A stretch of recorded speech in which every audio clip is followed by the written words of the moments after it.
FNAF is a huge series, and we've covered over 140 details from the various games and other top 10 videos. However, today, with the first FNAF free roam game now being mostly torn to shreds, because there's been some complications now, we thought that we'd take a look at some of the details from one specific game, and more details from Security Breach that you might have missed are what we're exploring today. Let's do it. In a tent simulated pizzeria. The pizzeria we see underground on our way to the canon ending of Security Breach is actually intended to be the simulated pizzeria we build in FNAF 6. This was hinted at multiple times throughout the game, but it's most clear thanks to the design of the restaurants as well as, you know, the whole burntrap along with the other animatronics from FNAF 6, among others somehow being down there as well. But some other hints I'll be referencing later on this list. But something like this was actually theorized about ages ago. However, those theories were more so thinking that the Pizzaplex was just an expanded version of the simulated pizzeria that ended up doing the best. But this way, it ends up working out that every single person who played Pizzeria Simulator has their pizzeria burnt down and then built on top of. So the fire, while not serving any purpose in the end because everyone really survived, kind of does serve a purpose to unite everyone, so now we feel like we're a part of the story since we designed a location in the game. It's pretty clever, actually. And at 9, unfinished. The game that we got actually was released unfinished for some reason, which explains all the glitches, but also the possibility that there is more going on here than we truly realize. See what I did there? Like how there's supposed to be a game in Chica's Bakery, however the game isn't playable unless you use a mod to gain access to it from the main menu, because there's actually no machine there.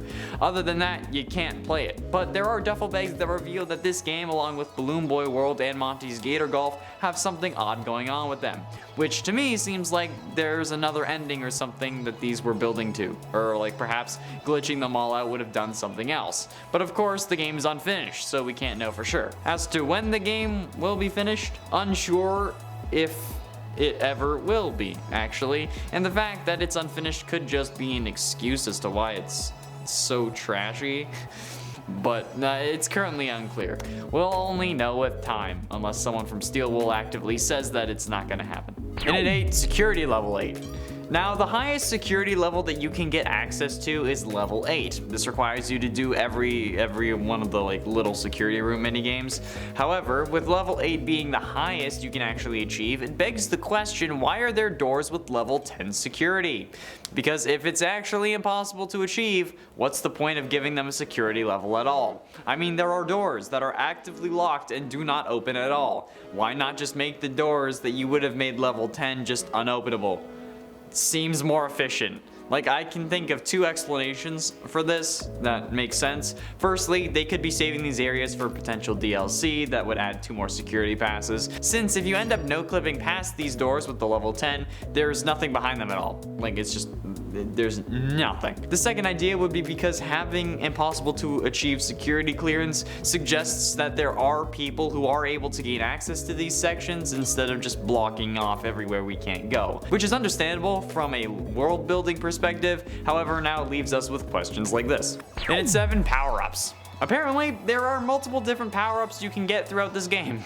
Aside from upgrades for the flashlight and Freddy, including power upgrades for him, there is a hoodie that you can collect from the staff toilet in Chica's Bakery that increases your stealth. There's a pair of running shoes that you can get from the beauty salon that increases your running speed, and the various Fizzy Faz cans actually somehow increase your stamina, which just seems fairly ridiculous, but also that's pretty cool. I guess that's why like the Fizzy Faz commercial sample text was actually in the game to tell you to drink Fizzy Faz. I didn't think that these would actually be able to help, and I don't know if you actually like need to actively drink it or if it does it automatically. I'm pretty sure it does it automatically, but hey, that's still pretty cool and something that I had no idea was in the game, so maybe you didn't either. And at 6, possessed Freddy. Now, the idea that Freddy is possessed is an idea that it's been floating around for a while, and some assume that the one possessing him would be Michael, which does make sense. However, there are also hints that maybe this isn't the case at all, and that instead, it's Henry Emily. Do I think that this is actually the case? No, but it's still fun to talk about. Starting off with the fire that he sets on the rooftop ending if you leave through the prize counter. This ending has Freddy set the prize counter on fire, then the 2 of you escape to the roof. Now, We know that out of the 3 fires in this series, Henry was the one who set at least one of them, but probably closer to 2. He was the one who sets the FNAF 6 pizzeria on fire, and the FNAF 3 fire was also most likely set by Henry. Since an Ultimate Custom Night Orville Elephant claims he tried to release you, he tried to release us, in which us is most likely a reference to the FNAF 3 fire and the missing children, since this is the one that you should not have killed talking through Orville, so us could be referring to the missing children that are supposed to be released with the happiest statement in game and then set on fire. So Freddy's first idea being to set fire to the place may not be a coincidence. There's also the idea that Henry was in the Pizzaplex when it burned down, since he said that he was nearby, although that can't really be confirmed. I don't know though, just a thought. Halfway through into number 5, Client 46. The mystery of security breaches Client 46 is still one that plagues us even after the game has been torn to shreds. There is no mention of a name or any other names with Client 46, and whoever it is doesn't speak. The client does appear to be younger though, given the tonal shift between the therapists when talking to Vanessa compared to Client 46, which could be the reason that the tapes with Vanessa were included, to show that each therapist approaches 46 with a softer, kinder touch, as well as kind of just explaining her history to us, as if they were talking to a younger individual, or a child if you were, perhaps that cries a lot. We know that 46 is most likely male, given that when Therapist 4 asks 46 what they like to do, the first thing they ask about is sports. When being asked about encrypted communications, which seem manipulative in nature as well, the therapist says, quote, "Well, the texts say it looked to them like it was an attempt to manipulate you, or maybe to lure you somewhere." This is the same language used when educating kids about predators and online safety. So, could it be Gregory? I mean, my opinion, it seems like it, and if you want more of a breakdown on this theory, go check out the Is Gregory Client 46 theory on the channel. It's up in the iCard, whichever corner that is. In at 4, elevator music. The elevator music that plays when you're, well, in an elevator in Security Breach was definitely familiar the first time I heard it. However, it took me a while to realize that it was actually the music that plays during the final ending sections of FNAF 6. Like the part after Henry's speech and then Hand Unit says like, "Congratulations on surviving." Yeah, the music that plays behind that is the music playing in the elevator, which was already a hint about what's going on below the Pizzaplex even before we knew that that was an ending, which is freaking nuts. The foreshadowing and the references there are actually insane. I love that this was an Easter egg, and honestly, I made this list strictly so I could talk about this point. It's great, I love it. I don't really have anything else to say. I mean, the elevator music is the ending music from FNAF 6. That's it. That's the thing you missed. Or maybe you didn't. Getting close to the end in at number 3, Vanny's effect. Now, Client 46, or this kid, is known for breaking into the Pizzaplex, as we learn through the therapy CDs that you can find at the end of the game. The ones involving Client 46 are certainly intended to be Gregory, and every time he ends up getting caught on camera or by technicians or someone working there. Enough times to actually bring it up to the therapist, who then brings it up with Gregory. And speaking of which, this is totally 100% breaking and entering, and he should be charged if he wasn't under 12, and actually could be proven. But despite a few witnesses, the camera shots never actually get him, probably due to Vanny, since the cameras are distorted when talking to something with bunny ears. I originally thought that this distortion would be Gregory being a robot, however it was pointed out to me in the comments of the Gregory's Client 46 video that the distortion is definitely due to Vanny, which only enhances the confusion as to why Gregory has this effect in his eyes when Vanny gets so close. And is it Afton's programming that does it, or is it something else with Vanny that does it? God, I hate this. Penultimately, in at number 2, Vanessa's ice cream. In the best ending, there are quite a few confusing moments. The most confusing one, for me at least, is the idea that Gregory would go get ice cream with Vanessa once she's done trying to kill him.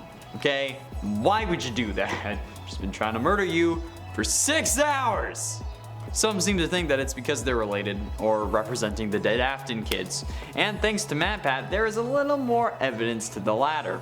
The ice cream that Vanessa gets while on the hill is very reminiscent of the ice cream cone that lured Elizabeth into Baby's arm, or grabbing, or scooping range, however you want to say it, okay? The cone with the tall soft serve on top looks a lot like the cone with the tall soft serve that Baby presented to Elizabeth in order to lure her closer and then subsequently kill her. Is that evidence or just a coincidence? No idea whatsoever. I can't tell what's a coincidence and what's not anymore. Goddamn. And finally, in at number 1, Freddy Popsicle.